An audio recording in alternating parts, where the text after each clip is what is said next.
بہت سے لوگ اتنے جری ہیں، اتنے بے غیرت ہیں کہ جن حدیثوں کو علماء نے یہ کہہ دیا کہ یہ موضوع ہیں، جھوٹی ہیں، جیسے اللہ فی اصحابی لا تتخذوهم غرضا من بعدی، حضرت علی کے جو مقامات حضور پاک علیہ الصلوۃ والسلام نے بیان فرمائے اور اہل بیت کے کہ اللہ فی اہل بیتی، اس کی نقل کرتے ہوئے ایک حدیث گڑھی گئی تاکہ جو عبداللہ ابن ابی کے ٹائپ کے صحابہ شمار ہوتے ہیں وہ سب اس میں داخل ہو جائیں۔ یہ جھوٹی حدیث ہے، تمام محققین علماء کا فیصلہ ہے کہ یہ جھوٹی حدیث ہے، اور نبی پاک نے فرمایا کہ جو انسان بھی میری طرف جھوٹ منسوب کرے گا اس کا ٹھکانہ جہنم میں ہے۔ لہذا شرم نہیں آتی ایسے لوگوں کو، وہ جہنمی ہیں جو یہ حدیث بیان کریں، جو اس حدیث کو بیان کریں، جھوٹی حدیث بیان کر کے دھوکہ دیں، وہ جہنمی ہے حضور ہی کے بیان کے مطابق۔ تو اتنے ڈھیٹ ہیں کہ محقق محدثین بتا رہے ہیں کہ یہ موضوع ہے، یہ مکذوب ہے، یہ جھوٹی حدیث ہے، پھر اس کو دھڑلے سے خطبے میں بیان کرتے ہیں، مسجد میں بیان کرتے ہیں، واعظ میں بیان کرتے ہیں۔ انہیں ڈر نہیں ہے کہ حضور کی وعید ہے کہ جہنم میں جائیں گے ایسے لوگ جھوٹی روایات بیان کرتے ہیں۔ اور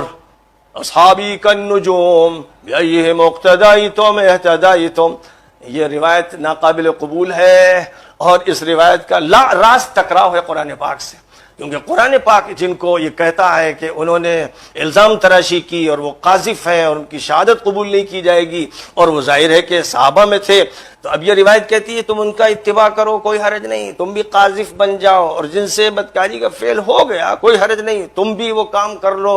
اور جنہوں نے حضور کو دھوکہ دیا اور دھوکہ دے کر 10 صحابہ کو رجی کے علاقے میں لے گئے اور ان کو مروا دیا، ان کا اتباع کرو، کوئی حرج نہیں۔ بئر معونہ میں جن صحابہ کو لے کر کچھ صحابہ حضور کو دھوکہ دے کر لے کے گئے، جن 70 صحابہ کو انہوں نے وہاں شہید کر دیا، ان کی اقتداء کرو، کوئی فرق نہیں پڑتا۔ جو صحابی حضور کے پاس آئے اور ایک قبیلے کے بارے میں کہہ دیا کہ انہوں نے زکوٰۃ نہیں دی، قریب تھا کہ حضور چڑھائی کر دیتے اور پھر جنگ چھڑ جاتی، لیکن خالد بن الولید کو بھیجا تو انہوں نے کہا کہ انہوں نے جھوٹ بولا، وہ تو زکوٰۃ دینے کے لیے، استقبال کرنے کے لیے نکل کے آئے تھے۔ پھر اللہ تعالیٰ نے انہی کے بارے میں جنہوں نے یہ غلط بیانی کی آیت کریمہ قرآن پاک کی سورۃ الحجرات میں نازل فرما دی، ایھا الذین آمنوا ان جاءکم فاسق بنبأ فتبینوا، یعنی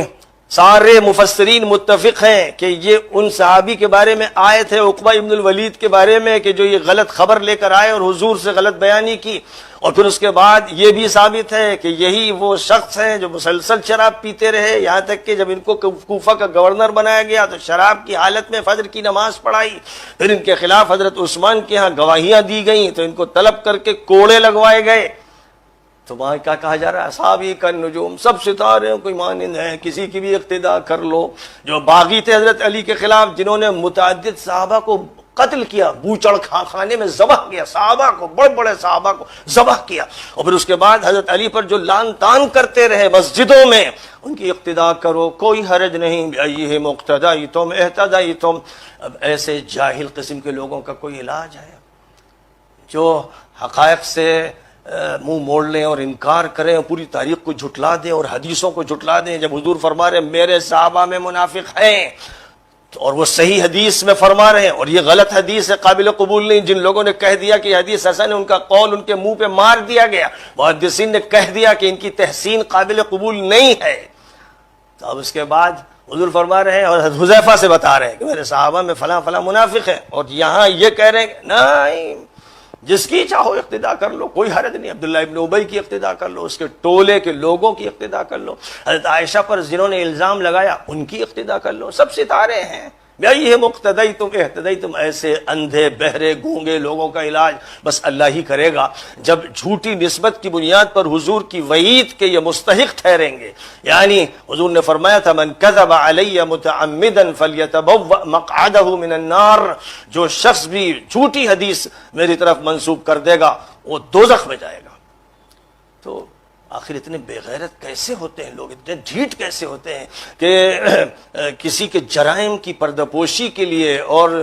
کسی کے مظالم کو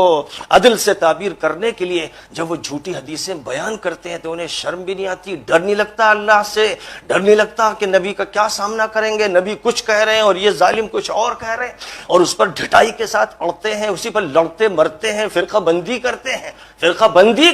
اس پر جھگڑے کرتے ہیں، الزام تراشیاں کرتے ہیں، ایک جرم کے پیٹ سے 10 جرم پیدا کرتے ہیں۔ لا الہ الا اللہ، رونگٹے کھڑے ہو جاتے ہیں کہ ایسے جاہل لوگ ہمارے دین میں داخل ہو گئے۔ ان میں بہت سے علماء کہلاتے ہیں، اور وہ اس طرح کی جھوٹی حدیثوں کو، یہ بے معنی حدیثوں کو جو قرآن کے خلاف ہے اور حدیثوں کے خلاف ہے اور غلط ہے، ان کو پیش کرتے ہیں، دلائل میں ان کو پیش کرتے ہیں۔